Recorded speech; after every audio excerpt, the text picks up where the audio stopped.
मैं वहीं बैठा हूं, घर की छत से पास में बनती नई छतें देख रहा हूं। दूर नजर आते खेतों को भी जो मजीद दूर हो रहे हैं।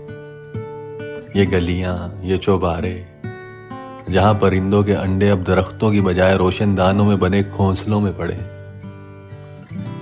मैं वहीं बैठा हूं जहां हम पगडंडियों पे भागते फिसलते अपने अपने घरों से दूर बचपन मनाते थे।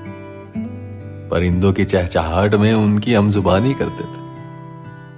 घोड़ा गाड़ियों के पीछे भागते, नलके से पानी पीते, हाँपते कांपते पुल पर पहुंचकर सांस लेते। वही पुल जो रहा ही नहीं।